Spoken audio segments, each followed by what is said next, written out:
приходишь к выводу, что вот вся вот эта старая гвардия, она уже как бы заржавела, они уже не могут как бы по-другому двигаться, по-другому мыслить.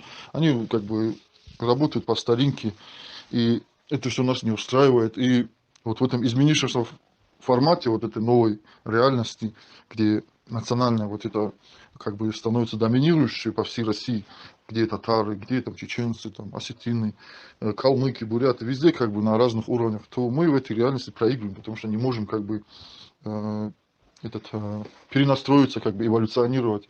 И нам нужно как бы это все делать, потому что если мы ничего не делаем, мы видим, что вот табличка Кизляри, башня там Ансалт-А.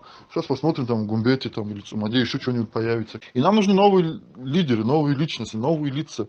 И нужно их создавать, нужно как бы выявлять, вот, встречаться, как бы, только устраивая какие-то мероприятия, все это можно как бы создать вот эти личности, там дебаты, споры, разговоры, дискуссии, там потом выявляются как бы лидеры, то есть определенная группа приходит к выводу, что вот определенный человек будет как бы представлять их, вот, как бы, э, их слово, например, будь там, и вот это все нужно как бы делать, вот, аварии, потому что нам не один-два человека нужны. То есть это путь мы проходили, путь вот вождизма, диктатуры, вот когда Гаджи Махачев, Сагит Паша вот возглавили, вот это все взяли на себя.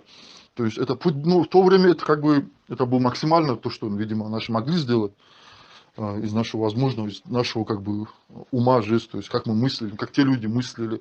И тот этап как бы прошли мы, теперь новый этап наступает. В этом этапе мы не можем уже вот полагаться вот на одну-две личности, которые там свои какие-то клановые, сельские, районные, эти будут как бы это делать, интересы как бы передавать как общенациональные. То есть нужен максимальный вот этот обхват всех аварских вот этих обществ.